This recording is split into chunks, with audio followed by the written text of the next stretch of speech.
다 이루었다라는 제목을 가지고 오늘 말씀을 증거하도록 하겠습니다. 오늘 이 다 이루었다라고 하는 말, 전폭을 받으신 분들은 아마 기억나실 겁니다. 이게 헬라어로 테텔레스타이라는 말이에요. 테텔레스타이.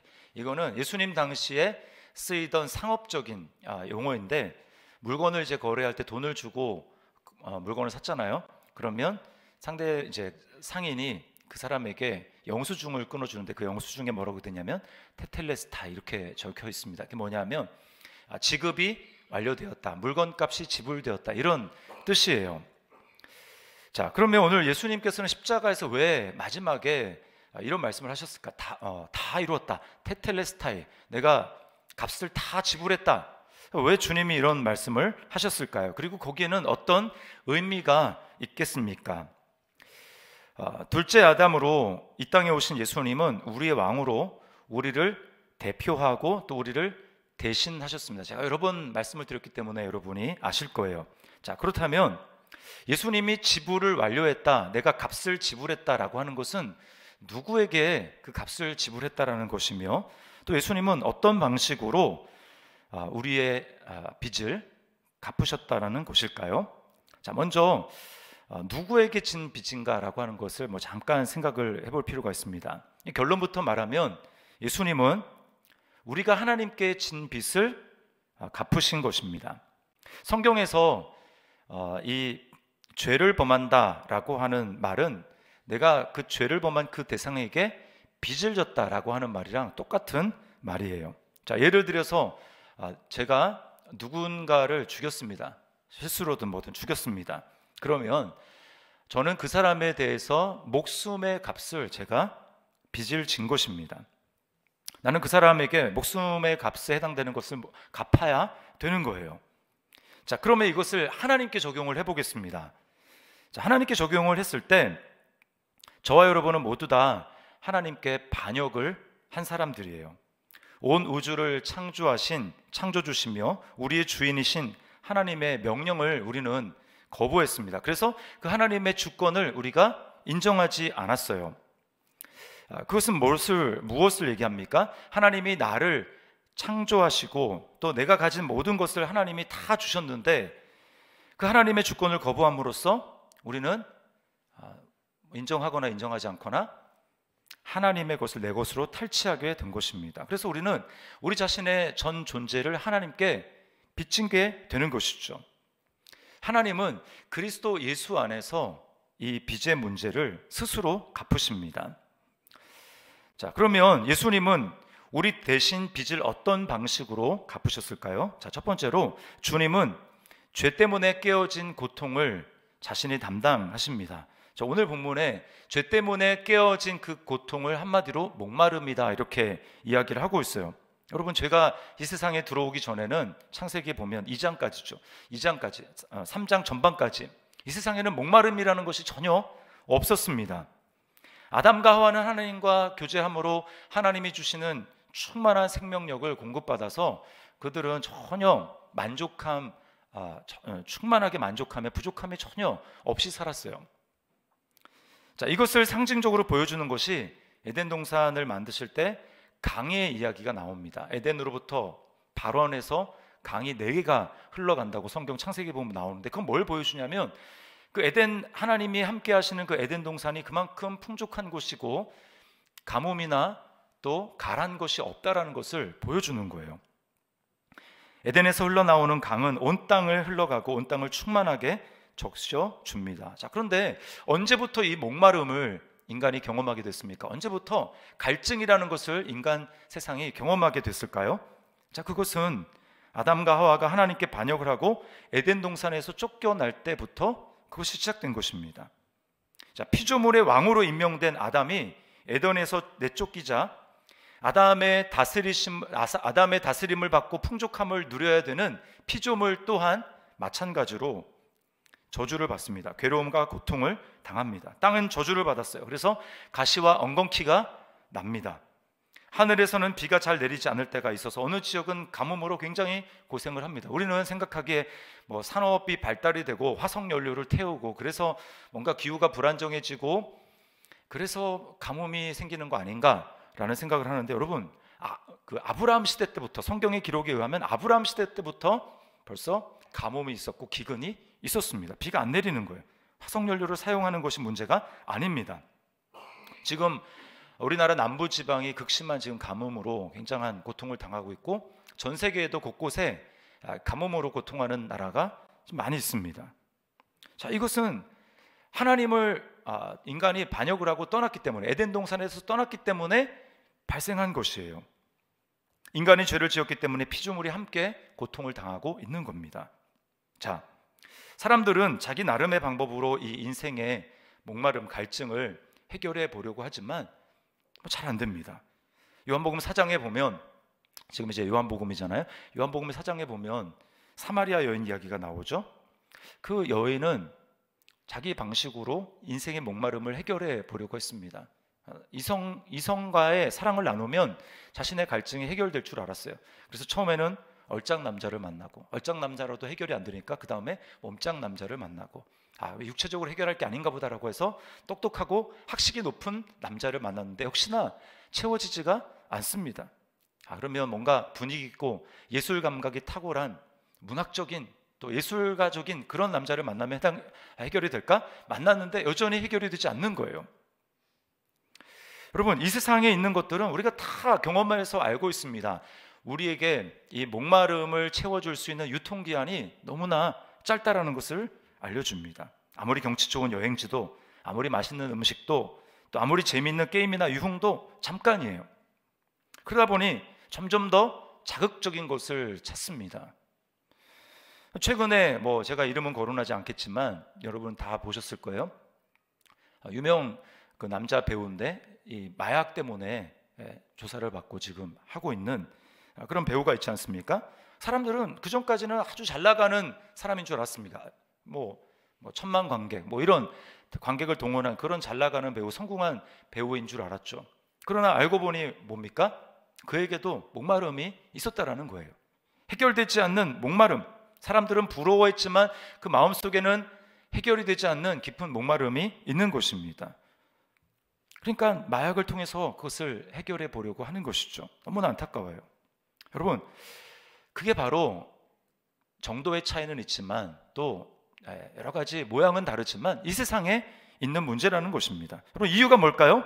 그것은 생수의 근원이신 하나님으로부터 분리가 되었기 때문입니다. 끊어졌기 때문이에요. 예레미야 17장 13절 말씀 우리 같이 한번 읽어보겠습니다. 시작. 이스라엘의 소망이신 여호와여,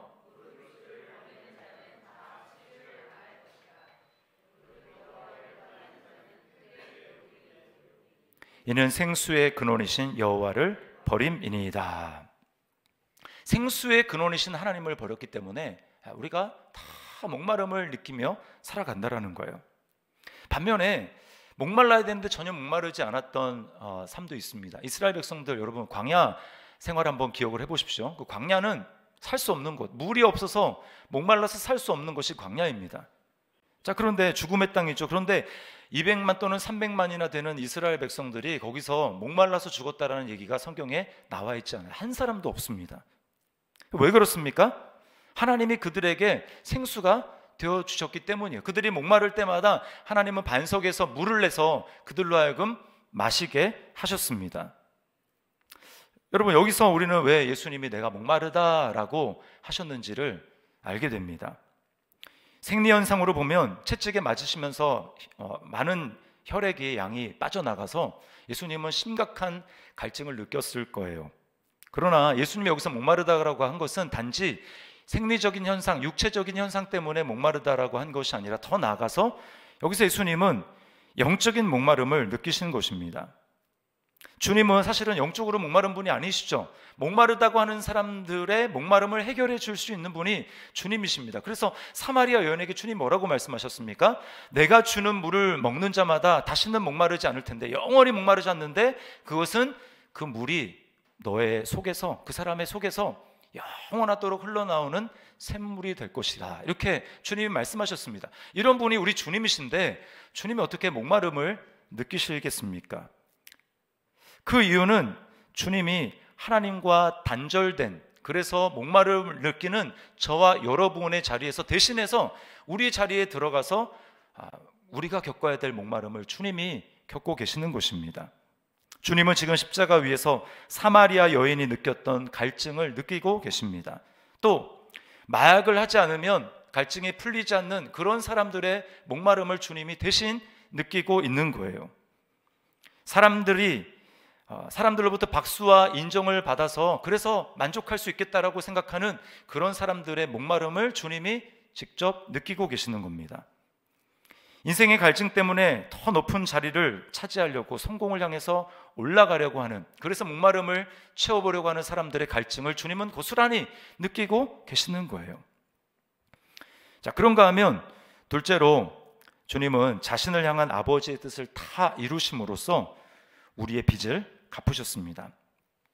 자, 아담이 하나님께 행한 반역의 본질은 하나님의 명령을 또 하나님의 뜻을 저버린 거예요.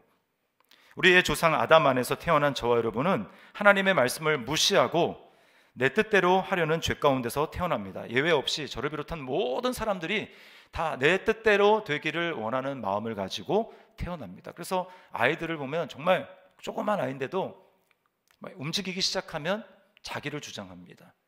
자기를 주장하기 시작해요. 자기 중심성에 죄가 있습니다. 여러분, 이게 바로 죄의 본질이에요. 그런 뿌리 깊은 본성을 가진 우리는 아무리 선한 행동을 한다고 할지라도 그것은 자기를 위해서 하는 것입니다. 자기의 명예를 위해서, 자기의 이익을 위해서 할 뿐이에요. 우리는 순수하게 선을 위해서, 남을 위해서 그런 선한 행동을 하지 못합니다. 그게 우리 자신이에요. 그러나 예수님을 보십시오. 예수님은 우리를 위해서 아버지의 모든 말씀을 이루십니다. 먼저 예수님은 율법을 완전히 이루십니다. 자, 십계명을 먼저, 율법의 핵심판이라고 하는 십계명을 한번 생각을 해볼게요. 십계명. 자, 1계명이 여러분 뭐죠? 나 외에 다른 신을 내게 있게 말지니라. 여러분, 예수님은 일평생 사시면서 하나님 외에 다른 신을 옆에 두신 적이 없습니다. 자, 그런가 하면 2계명 보십시오. 2계명 뭡니까? 나를 위해서 하나님의 형상을 닮은 하늘 위에 있는 것이든 땅에 있는 것이든 땅 아래에 있는 것이든 아무 형상도 조각하지 말고 새기지 말고 그것에 절하지 말라고 말씀하셨어요. 예수님의 일생은 이것과는 거리가 멀었습니다. 그런가 하면 3계명 뭐죠? 하나님의 이름, 여호와 이름을 망령되이 일컫지 말라.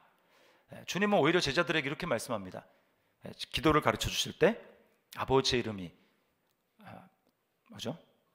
거룩히 여김을 받으시오며 그렇게 기도하라고 말씀하세요. 주님은 아버지 이름을 한 번도 망령되이 일컬어 본 적이 없습니다.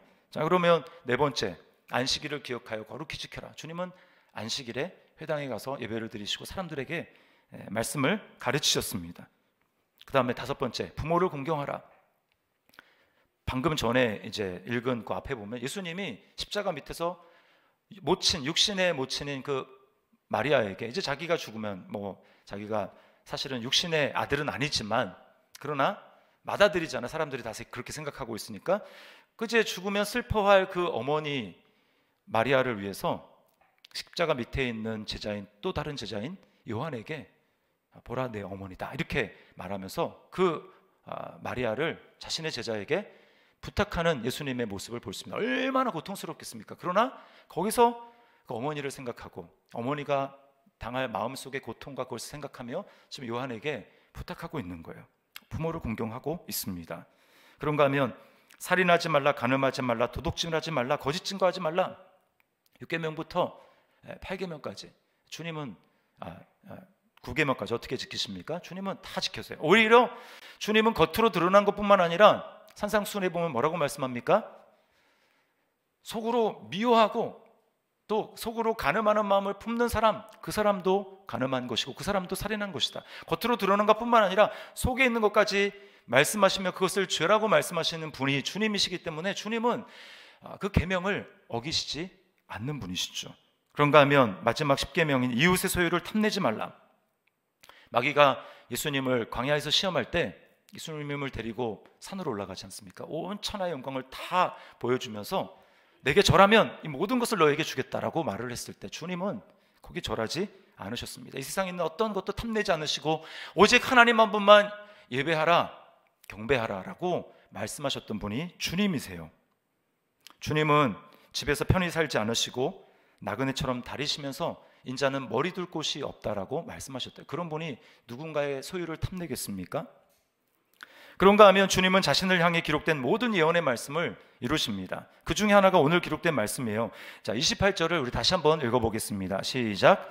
그 후에 예수께서 모든 일이 이미 이루어진 줄 아시고 성경을 응하게 하려 하사 이르시되 내가 목마르다 하시니.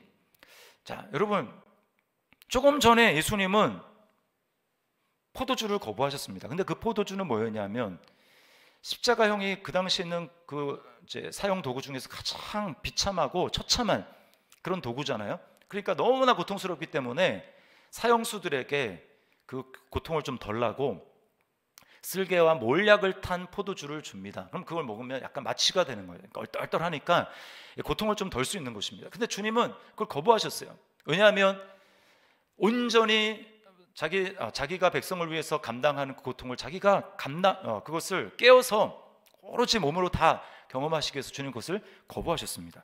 그런 포도주를 거부하신 분이 지금 목마르다고 하시는 거예요. 여러분, 이것은 주님 자신 메시아를 대해서 예언한 시편 69편 21절의 말씀을 이루시기 위함입니다. 거기 이렇게 기록되어 있어요.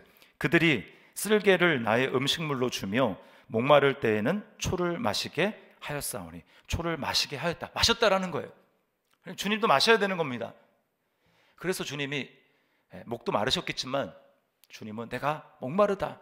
그러면 사람이 이제 마실 거 아까는 안 먹더니 이제 목마른가 보다 하면서 마실 걸 주잖아요. 이것은 주님이 하나님의 말씀을 끝까지, 십자가에서 끝까지 자신을 향해 기록된 말씀을 지키고자 하는 주님의 의지인 거예요. 여러분, 얼마나 그 십자가 위에서 고통이 대단하겠어요. 정신줄을 놓아버릴 수도 있고, 무슨 하나님의 말씀이건 뭐건. 우리가 이제 이번 돌아오는 주일날 성경 암송 하잖아요. 여러분 암송 열심히 잘 하고 계시죠? 근데 여러분, 편안할 때 우리가 암송하는 것도 어려운데 지금 십자가 위에서 너무나 고통스러운 상황 가운데 내게 기록된 말씀이 하나 남았지. 그럼 그걸 기억하면서 하나님 앞에 그걸 이루기 위해서 내가 목마르다 라고 말씀하시면서 주님이 의도적으로 그렇게 말씀을 하신 거예요. 여러분, 이것이 바로 우리 주님의 모습입니다. 말씀을 하나라도 끝까지 나를 향해 기록된 아버지의 말씀, 선지서에 기록된 모든 말씀들을 이루기 위해서 끝까지 분투하시는 주님의 모습입니다. 우리는 그렇게 감당할 수 없어요. 여러분, 왜 이렇게까지 하십니까? 저와 여러분을 위해서 그렇게 하는 거예요. 만약에 주님이 이렇게 하지 못하신다면, 주님이 이렇게 하지 않으신다면 여러분, 우리의 운명이 어떻게 됩니까? 우리의 영원한 운명이 하나님의 형벌을 받아가지고 우리의 영원한 운명이 이제는 아무런 소망 없는 곳으로 떨어져야 되기 때문에 주님의 일거수일투족 하나하나가 우리의 운명과 직결되어 있기 때문에 주님은 우리를 생각하시면서 내가 이것을 끝까지 이루어야지. 나를 위해서는 포기하고 싶지만 그러나 나를 바라보고 있는 저들의 영혼을 위해서 내가 포기할 수 없지라고 하면서 주님은 끝까지 감당하신 것입니다. 다윗과 골리앗의 싸움이 사무엘상에 보면 나오잖아요. 사무엘상 17장에. 그럼 보면 여러분, 이스라엘 백성들의 운명은 오로지 다윗에게 달려 있어요. 다윗이 이기면 자유한 것이고요, 다윗이 지면 이스라엘 백성들은 골리앗과 또 블레셋의 노예가 되는 겁니다. 여러분, 이게 우리의 운명이에요. 예수님이 우리를 위해서 승리하시면, 끝까지 십자가를 참아내시고 승리하시면 우리는 영원히 자유를 누리게 되는 것이고, 주님이 만약에 거기서 실패하신다면 우리는 영원한 저주의 운명에 놓일 수밖에 없기 때문에 주님은 끝까지 이 일을 감당하신 것입니다.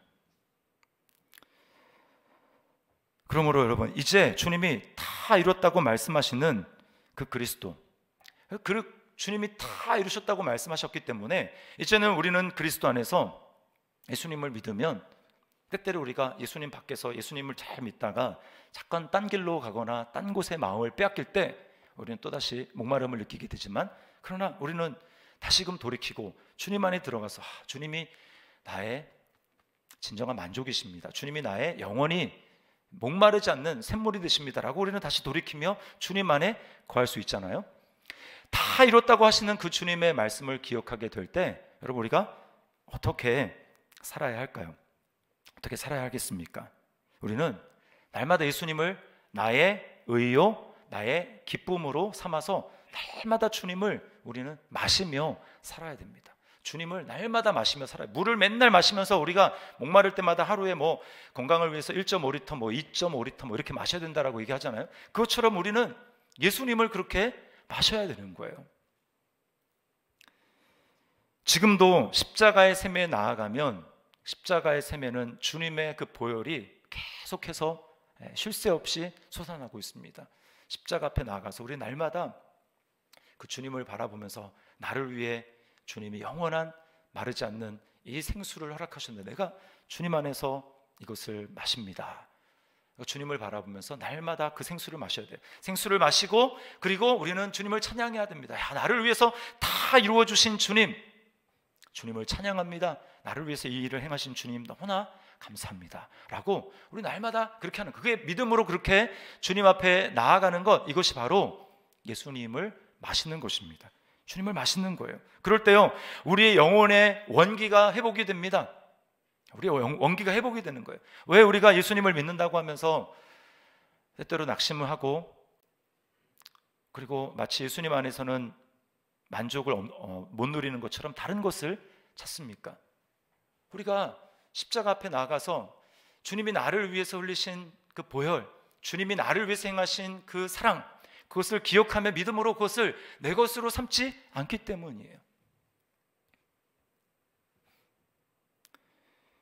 그럴 때 우리는 여러분 영혼의 원기가 회복되고 생수 같지만 유사품인, 전혀 우리에게 목마름을 해결해 주지 못하는 생수의 대체물로부터 우리는 벗어날 수가 있는 것입니다. 그럴 때 우리는 주님을 마실 때 우리의 원기가 회복이 돼서 하나님의 말씀대로 행할 수 있는 능력이 거기서부터 나오는 거예요.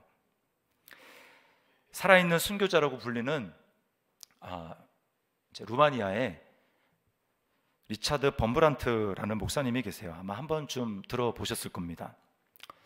이제 루마니아가 공산화가 되어서 이 목사님이 기독교와 공산주의는 같이 갈 수 없다라고 하는 것을, 그래서 기독교 이제 공산주의에서는 종교 라편이라고 하니까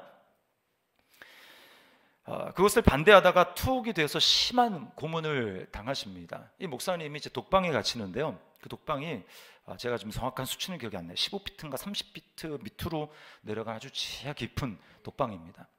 거기는 햇볕도 안 들어오고요, 창문도 없고, 그러니까 14년 동안 그 독방에 갇히는데요. 14년 동안 햇볕이 있는지 그 다음에 별이 있는지 전혀 보지 못하고 14년 동안 여자 하나 보지 못하고 어린아이 하나 보지 못합니다. 그리고 아무런 인권 없어요. 뭐 성경을 주기를 하나 아니면 거기서 뭔가를 기록할 수 있는 종이나 펜을 주기를 하나 아무것도 없습니다. 그 독방에 갇혀 있어요. 그러다 보니까 나중에는 쓰는 법도 잊어버렸다고 합니다. 그리고 그 독방은 이제 사상범에 의해서 뭔가 소리가 서로 전달될까봐 그 방음 장치를 해가지고 옆에 있는 사람 소리도 안 들리는 거예요. 완전한 감금이죠. 그래서 리차드 범브란트 목사님이 어느 날 주님께 그렇게 기도했다고 합니다. 주님, 저는 여기서 아무것도 할 수가 없습니다. 너무 고독합니다. 오늘 밤 저와 좀 대화를 해주실 수 있습니까? 라고 주님께 그렇게 기도를 했어요. 그런데요, 주님이 이렇게 물으시더랍니다.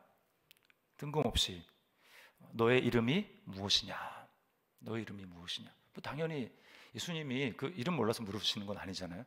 그래서 자기가 대답하려고, 리차드요 대답하려고 딱 하는 순간 대답을 하지 못하겠더라고요. 왜냐하면 자기가 교회사 책 읽은 게 생각이 나는데 거기에 영국 사람 중에 리차드 범브란트라는 사람이 있는데 그 사람은 신앙 때문에 순교를 했던 사람인데 주님이 너 그와 같은 사람이니? 라고 물어보면 자기는 대답할 용기가 나지 않기 때문에 그래서 저 리차드요 대답을 못하겠더라는 겁니다. 그래서 자기가 그러면 저 기독교인이요, 저 크리스찬이요 이렇게 대답하려고 했는데 그렇게도 대답을 못하겠더래요. 왜냐하면 성경에서 초대교회 성도들은 그리스도인이라는 이름 때문에 맹수의 밥이 되기 위해서 원형 경기장으로 들어가야 된다는 거 다 알면서도 그것을 거부하지 않고 용기 있게 들어간 사람인데 자기는 그들에게 비해서 봤을 때 비록 감옥에 있지만 자기는 그 정도의 용기는 없기 때문에 나는 그리스도인이라고 얘기하는 것조차 좀 자격지심으로 대답을 못 하겠더래요. 그러면 목사입니다 이렇게 대답하려고 했더니 그렇게도 대답을 못 하겠더랍니다. 왜냐하면 목사는 밤낮으로 양을 보살펴야 하는데 자신은 그런 목사가 아니었다고 합니다. 제가 이 글을 읽으면서 내가 목사라고 얘기했던 저의 입을 막 저주를 했어요. 이 리차드 반 브란트 같은 목사님들이 나는 내가 목사라고 하는 거를 이렇게 떳떳하게 얘기할 수 있다니. 그럼 목사님 마침내 예수님 앞에 엎드려서 이렇게 고백을 했다고 합니다. 예수님, 저는 이름이 없습니다. 당신의 이름을 가지도록 허락해 주십시오. 나는 죽었습니다. 그러나 내 안에 그리스도가 사십니다. 주님의 이름을 갖게 해주십시오. 여러분, 리차드 목사님이 이제 마지막에 가서 깨달은 건 뭐냐 하면 자기가 그런 사람들과 비교해서는 뭔가 내세울 만한 것이 하나도 없지만 그러나 내가 죽었고 주님이 내 안에 사신다면 그 주님의 의를 의지한다면 내가 당신의 이름을 나의 이름으로 삼겠습니다 라고 마침내 고백할 수 있었던 것이죠. 주님의 의를 나로 삼은 것입니다. 그리고 이렇게 말을 합니다. 나는 감옥에서 잃어버린 오랜 세월 14년, 뭐 요즘 같은 감옥도 아니잖아요. 완전히 그냥 그 14년은 그냥 단절된 시간입니다. 아무것도 할 수 없는. 그런데 뭐라고 얘기하냐면 감옥에서 잃어버린 오랜 세월에 대해 좌절하지 않습니다. 거기서 아름다운 것들을 보았기 때문입니다. 아름다운 것이 뭐겠습니까? 거기서 주님과의 그 교제를 통해서 자기는 아름다운 것들, 하나님 나라를 거기서 봤다는 거예요. 여러분 놀랍지 않습니까? 여러분 이것은 다 이루었다고 말씀하시는 주님 자신을 나의 기쁨으로 삼고 날마다 주님을 마셨기 때문에 이렇게 고백할 수 있는 것입니다. 여러분 바라기는 우리 저와 여러분은 주님께서 우리를 향해서 다 이루었다. 내가 너희를 위해서 다 이루었다. 그러면 너희는 내 안에 있으며 내가 너희를 위해 행한 것을 정말 믿는다면 너희는 부족한 것이 없다라고 주님이 말씀하시는 그 말씀을 기억하고 우리 여러분 날마다 우리를 예수님 자신을 나의 의로 삼읍시다. 예수님 자신을 우리의 기쁨으로 삼읍시다. 그리고 다른 것들이 아니라 날마다 그 예수님께 나아가 지금도 계속해서 흘러나오는 그 보혈의 샘에서 우리 날마다 그 보혈을 마시고 주님 그렇습니다. 주님이 나의 의가 되시고 주님이 나의 기쁨이 되시고 그래서 저는 주님이 저의 전부가 되기를 원합니다. 날마다 이렇게 고백하며 나아가서 다 이뤘다고 말씀하시는 주님 앞에 그래 주님이 다 이루셨습니다 라고 주님 한 분이면 저는 됩니다. 주님이 다 이루셨으니까 이렇게 날마다 주님 안에 만족하며 고백하며 나아가는 우리 저와 여러분의 삶이 될 수 있기를 주님의 이름으로 축원합니다. 우리 말씀을 기억하면서요 오늘 영상 잠깐 보도록 하겠습니다.